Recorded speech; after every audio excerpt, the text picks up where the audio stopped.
रात के 11 बजे का समय था।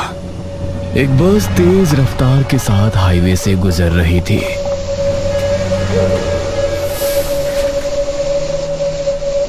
मुझे तो सोचकर ही एक्साइटमेंट हो रही है। कल शाम तक हम शिमला में होंगे। हाँ, तुम्हारे साथ रोमांटिक पल गुजारने को मिलेंगे। कसम से मजा ही आ जाएगा। इस समय इनकी बस एक घने जंगल से होकर गुजर रही थी। सभी बहुत खुश थे। अरे कंडक्टर साहब, मैं बहुत देर से बस रोकने के लिए कह रहा हूँ, लेकिन आप है कि रोकते ही नहीं। अरे भाई, अभी जंगल भरा रास्ता है, अभी से कहाँ से हम रोक सकते हैं। कोई ठीक जगह देखकर रोक देंगे। तभी अश्विनी और रणविजय को सड़क किनारे एक बूढ़ी खड़ी नजर आई। अरे देखो, वो बूढ़ी औरत कैसे जंगल में अकेली खड़ी है। बस उसके पास से गुजरी और वो बूढ़ी पीछे छूट गई। बेचारी बूढ़ी शायद लिफ्ट के लिए खड़ी होगी, लेकिन इस बस वाले ने बस ही नहीं रोकी। छोड़ो जान, हमें उससे क्या। कुछ देर बाद इन दोनों ने फिर से उसी बूढ़ी को देखा। अरे देखो, ये तो वही बूढ़ी लगती है। रणविजय ने भी उनकी तरफ देखा। एक पल को उसे भी आश्चर्य हुआ, लेकिन फिर वो बोला, वो बूढ़ी हमें 1 किलोमीटर पीछे नजर आई थी, वो आगे कैसे आ सकती है, वो भी हमसे पहले। अरे ये जरूर कोई और है। हाँ, शायद तुम ठीक कह रहे हो, मुझे ही कोई गलतफहमी हो रही है। तभी पीछे बैठे रणविजय ने ऋतिक से पानी मांगा। अरे ऋतिक, जरा पानी देना। ये ले भाई। ऋतिक ने रणविजय को बोतल दी, जो बिल्कुल खाली थी। अरे ये क्या, तूने तो पूरी बोतल खाली कर दी। ये दोनों अभी बहस कर ही रहे थे कि अश्विनी को फिर से वही बूढ़ी नजर आई, और इस बार उसके चेहरे पर एक भयानक मुस्कान थी। ये कैसे हो सकता है? रणविजय, वो देखो। अरे यार, मुझे बहुत प्यास लगी है, अब मैं पानी कहाँ से लाऊं? और मुझे बहुत जोर का टॉयलेट लगा है। जब पूरी बोतल पानी गटक जाएगा तो टॉयलेट तो आएगा ही ना। इतने में वो बूढ़ी फिर से पीछे निकल चुकी थी। कंडक्टर साहब, आप बस रोक दीजिए, अब मुझसे कंट्रोल नहीं हो रहा। ये सुनकर कंडक्टर समझ गया कि अब उसे बस रोकनी ही पड़ेगी। उसने ड्राइवर को बोलकर बस रुकवा दी। हम ज्यादा देर तक नहीं रोक सकते, जल्दी कीजिए। कंडक्टर की बात को नजरअंदाज करते हुए ऋतिक के साथ साथ रिधिमा, रणविजय, अश्विनी, स्मिता, नेहा और एक अंकल आंटी बस से उतर गए। अरे आप सब कहाँ जा रहे हैं? अरे कंडक्टर साहब, बैठे बैठे हमारी कमर अकड़ गई है, थोड़ी देर बाहर खड़े हो जाएंगे तो क्या आफत आ जाएगी। मैं जरा हल्का होकर आता हूँ। हो जाओ, और हल्के हल्के हो होकर ही तो ये हाल कर लिया तुमने अपना। ऋतिक जंगल के अंदर जाकर कोई ठीक जगह देख रहा था। इस तरफ रणविजय भी अपनी गर्लफ्रेंड अश्विनी के साथ हाथ थामे घूम रहा था। नेहा, वो देखो, अश्विनी के साथ रणविजय और मोहित के साथ रिधिमा, ये चारों कितने अच्छे लग रहे हैं ना। क्यों ना तुम भी मेरा हाथ थाम लो। मैंने सच में तुमसे ज्यादा बेशर्म इंसान नहीं देखा। कितनी बार तुमको मना कर चुकी हूँ, फिर भी चांस मारते ही रहते हो। ये कहकर नेहा ने आगे कदम बढ़ा दिए। स्मित ने अपना मोबाइल निकाला तो उसके मोबाइल में नेटवर्क नहीं थे।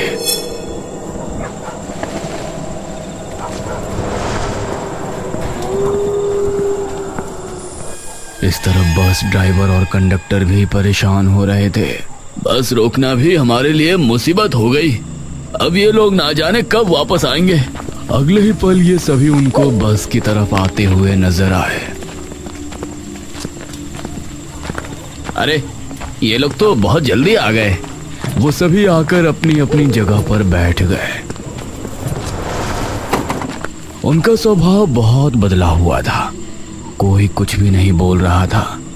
पीछे से एक सवारी बोलती है, चलिए ड्राइवर साहब, उतरी हुई सब सवारी वापस आ चुकी है।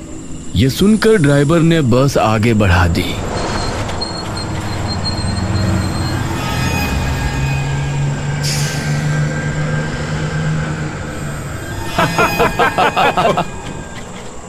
अरे क्या हुआ आपको?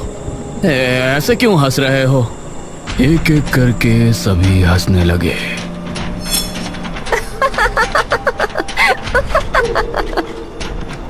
बस में बैठे सभी लोग इनको हैरानी से देख रहे थे। इन सभी की शक्लें भयानक हो गई और फिर ये सभी हवा में गायब हो गए। अरे ये क्या हुआ? ड्राइवर साहब, अब बस नहीं रोकना, हम छलावे में फंस गए हैं। यह सुनकर ड्राइवर ने बस को और तेज दौड़ा दी। इस तरफ स्मिथ मोबाइल हाथ में लिए हुए आगे बढ़ रहा था।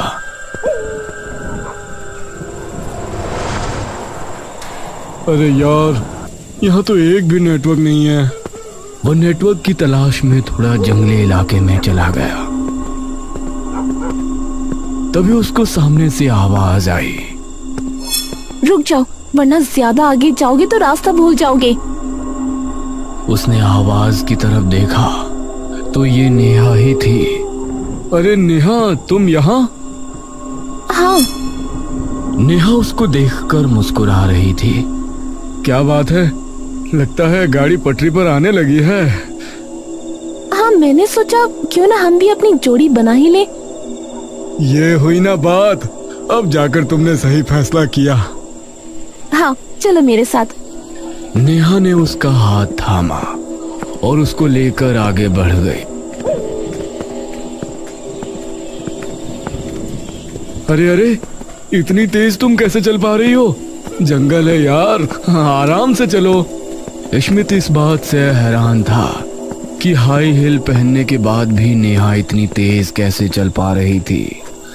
दूसरी तरफ ऋतिक भी जंगल में ही एक जगह पर था।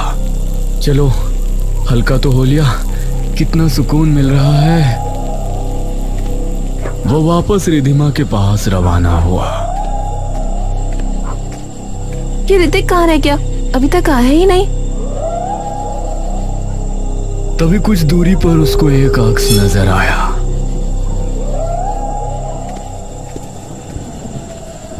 ऋतिक, ये तुम हो क्या? तभी किसी ने उसके कंधे पर हाथ रखा और उसने पीछे पलटकर देखा। ऋतिक, तुम? हाँ, मैं।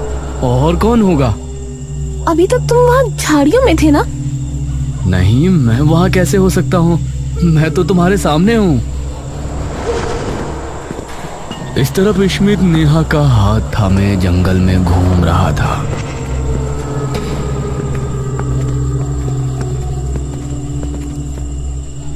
अरे नेहा, तुम मुझे कहाँ ले जा रही हो? मैंने अभी यहाँ एक तालाब देखा था। आज हम दोनों की रिलेशनशिप का पहला दिन है, क्यों ना हम तालाब में नहाकर सेलिब्रेट करें? क्या इस समय तालाब में नहाने? अरे भाई, हमारी बस खड़ी है सड़क पर, वो हमारे लिए परेशान हो रहे होंगे। नेहा स्मिथ की बात पर ध्यान ना देते हुए उसे एक तालाब पर ले गई जो काफी साफ सुथरा नजर आ रहा था। आ जाओ स्मिथ, चलो इस तालाब में नहाते हैं। ये कहते हुए नेहा तालाब के पानी में उतर गई।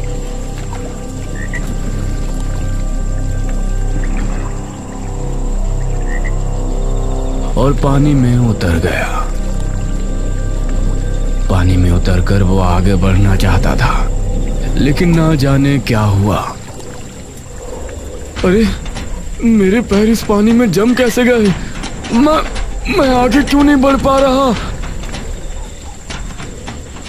इस पर नेहा भयानक अंदाज में हंसने लगी।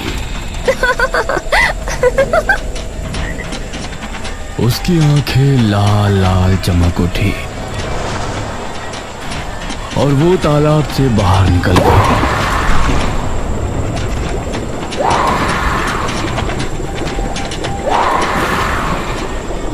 तभी स्मिथ को पता चला कि जिसको तालाब समझकर वो पानी में उतरा था, असल में वो दलदल थी और उसे धीरे धीरे अंदर खींच रही थी।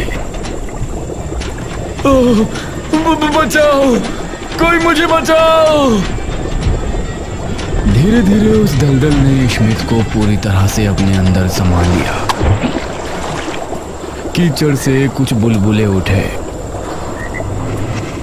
और फिर सब कुछ शांत हो गया।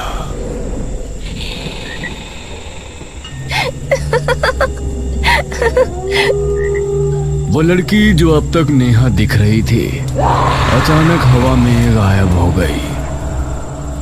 इन पांचों को पता भी नहीं था कि स्मिथ के साथ क्या हुआ है। ये सभी अब सड़क पर आए तो बस गायब देखकर हैरान रह गए। अरे हमारी बस कहाँ गई? वो बस वाला हमें लिए बगैर कैसे जा सकता है? नेहा, स्मिथ तो तुम्हारे साथ था ना, वो कहाँ है? अरे वो तो मुझे परेशान कर रहा था, इसलिए मैं उससे अलग हो गई थी। बेटा, ट्रेवल्स हेल्पलाइन नंबर से पता करो ना, बस कहाँ है। रणविजय ने मोबाइल निकाला तो उसमें एक भी नेटवर्क नहीं था।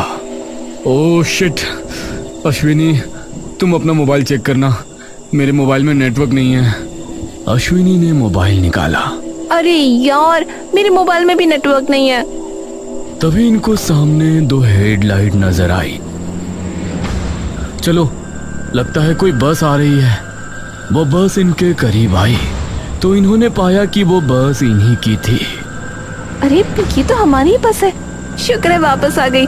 हे रुको! ये सभी बस को देख रहे थे। बस इनके करीब आई और सामने से गुजर गई। इन्होंने पाया कि उस बस के अंदर स्मिथ बैठा हुआ था, लेकिन उसने इनकी तरफ देखा तक नहीं। अरे ये क्या, बस तो हमारे लिए रुकी ही नहीं। अरे ये स्मिथ, इसने भी हमारे लिए बस नहीं रुकवाई। समझ नहीं आ रहा हमारे साथ हो क्या रहा है। ये सभी अभी सोच ही रहे थे कि तभी इनको एक घंटी सुनाई दी। इन्होंने देखा कि एक आइसक्रीम बेचने वाला वहां से गुजर रहा था। हे भैया, क्या आप बता सकते हैं कि हम कहाँ हैं? आप यहाँ पर पहुँचे कैसे? बस क्या बताएं, बस से उतरे थे और हमारी बस हमें ही छोड़कर चली गई। पता नहीं हमारे साथ क्या हो रहा है। आप लोग इस समय जिस जगह खड़े हो यह सुरक्षित जगह नहीं है। यहाँ पर छलावे का खतरा है। ये छलावा क्या होता है? छलावा एक किस्म की अशुद्ध हवा जैसा होता है। इस तरह के जंगली सुनसान इलाके में ये बहुत ताकतवर हो जाता है, जो किसी का भी रूप ले सकती है और किसी भी तरह का भ्रम पैदा कर सकती है। जैसे कि हमें जो भी दिखाई दे रहा वो सच नहीं होता, लेकिन हमें ऐसा लगता है कि यह सच में हो रहा है।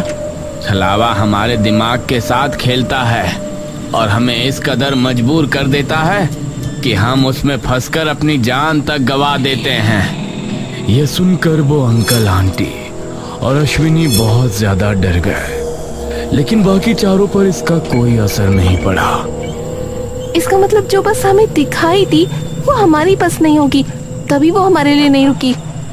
आपको इस छलावे से बचना है तो आप मेरे साथ चल सकते हैं। अरे यार, ये आदमी हमें बेवकूफ बना रहा है। क्या बेकार की बात, किसी का भी रूप ले सकता है वगैरह वगैरह। रणविजय, उनकी बात तो सुन लो एटलीस्ट।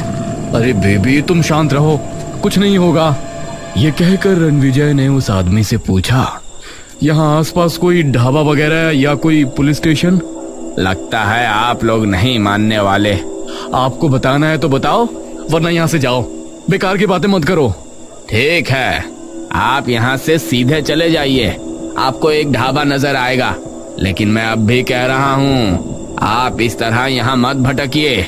छलावा बहुत खतरनाक होता है और उससे बचने का। बस बस भैया, जितना हमें पूछना था हमने पूछ लिया, अब आप जा सकते हो। ये कहकर सभी आगे बढ़ गए।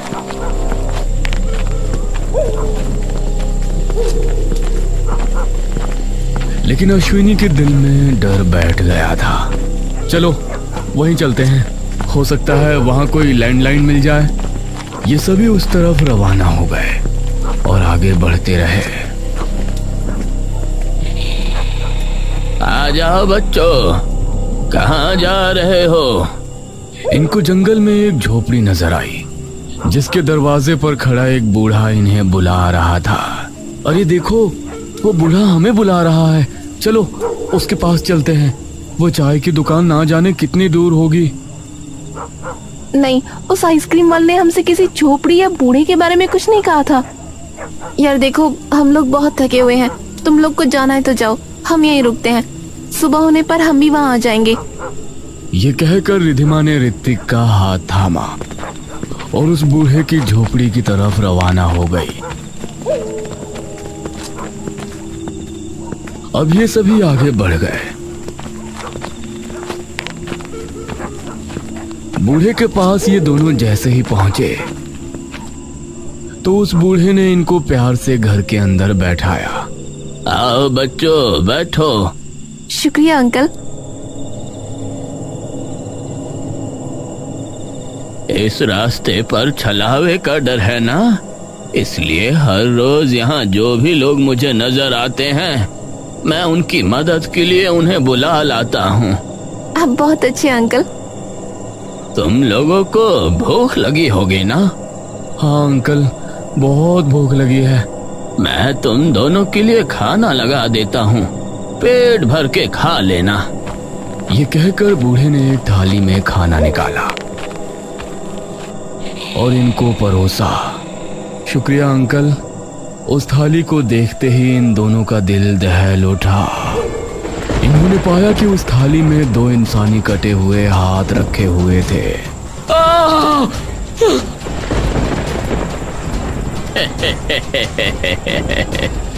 वो बूढ़ा जोर जोर से हंसने लगा। ये दोनों अपनी जगह से खड़े हुए तो उन्होंने पाया वो झोपड़ी एकदम खंडहर है। चूल्हे पर भी धूल जमी है और चारों तरफ कचरा जमा है। वो बूढ़ा भी अब भयानक दिखने लगा था। ये दोनों चीखते चिल्लाते वहां से भाग निकले।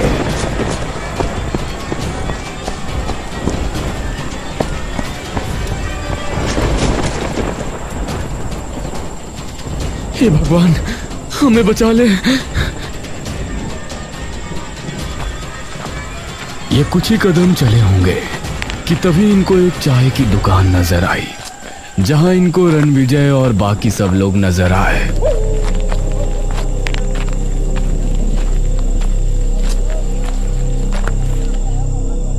रणविजय, अरे तुम लोग इतने डरे हुए क्यों लग रहे हो? हम दोनों छलावे में फंस गए थे। वो बूढ़ा पहले तो नॉर्मल दिख रहा था, फिर उसके बाद वो भयानक हो गया, इतना भयानक कि हम सोच भी नहीं सकते। यह सुनकर रणविजय भयानक अंदाज में हंसने लगा। गौर से देखो, कहीं वो इस तरह का भयानक तो नहीं हो गया था।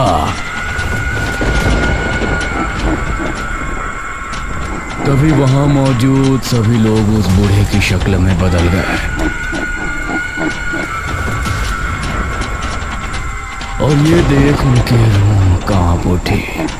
वो सभी इनकी तरफ झपटे और इनको पूरी तरह से घेर लिया। इन दोनों की आखिरी चीख फिजा में गूंजी। उसके बाद वो सभी चील और कौवे बनकर फिजा में उड़ गए।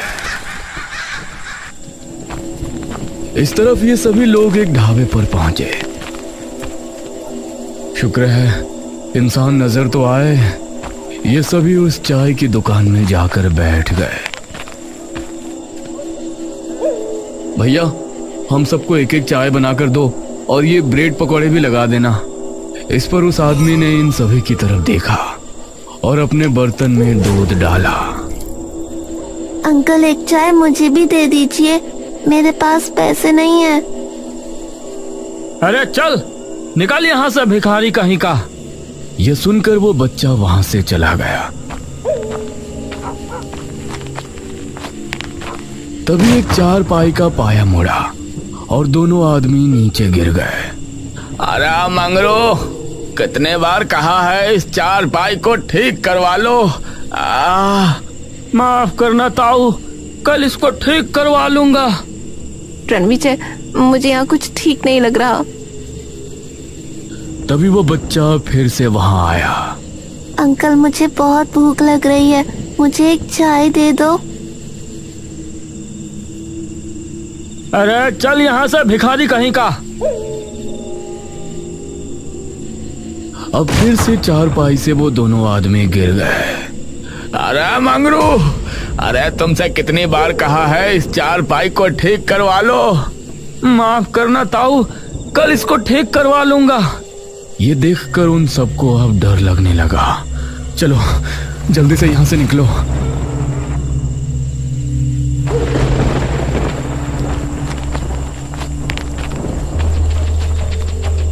अरे क्या हुआ साहब, क्या आपको चाय नहीं पीनी? वो सभी एक साथ भयानक अंदाज में हंसने लगे। अब इन सबका दिल दहल उठा और ये वहां से भागने लगे। अब हम लोगों को सीधा रास्ता पकड़ लेना चाहिए जहां वो आइसक्रीम वाला हमें मिला था। ये कुछ कदम ही भागे होंगे कि वो आइसक्रीम वाला इनको नजर आया। मैंने कहा था ना, मेरे साथ आ जाओ। आपने सही कहा था, हमें माफ कर दीजिए। चलो अब तुम सब मेरे साथ चलो मेरे घर पर। यह कहकर वो आइसक्रीम वाला इनको लेकर वहां से जाने वाला था। तभी इनको एक आवाज आई, रुक जाओ। उन्होंने पलटकर देखा तो इनके पीछे भी आइसक्रीम वाला था जिसके हाथ में एक कलश था। अरे ये क्या? वो छलावा है, उसकी बातों में मत आओ।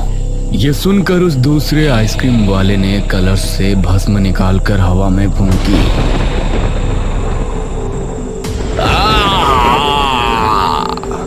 और वो पहला आइसक्रीम वाला गायब हो गया। ये क्या था?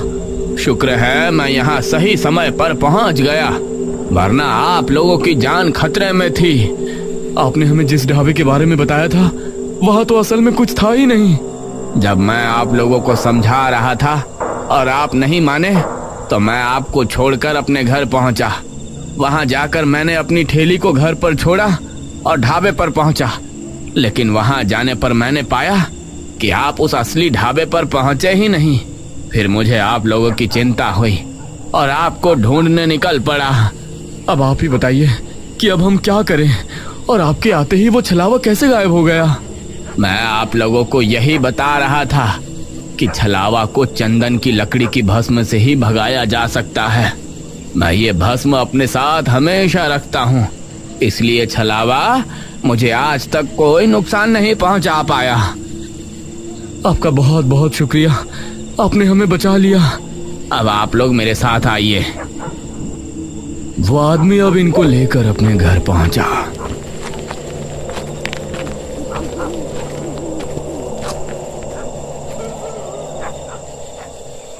अब आप लोग शांति से सो सकते हैं। सुबह होने पर उसका डर खत्म हो जाएगा और फिर आपको जहां जाना हो जा सकते हैं। ये सभी उसके कहने पर लेट तो गए, लेकिन इनको पूरी रात नींद नहीं आई।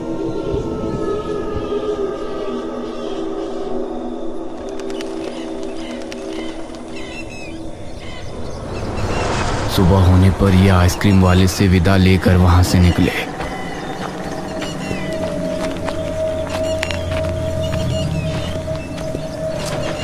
उन्होंने एक बस पकड़ी और अपने शहर वापस पहुंचे।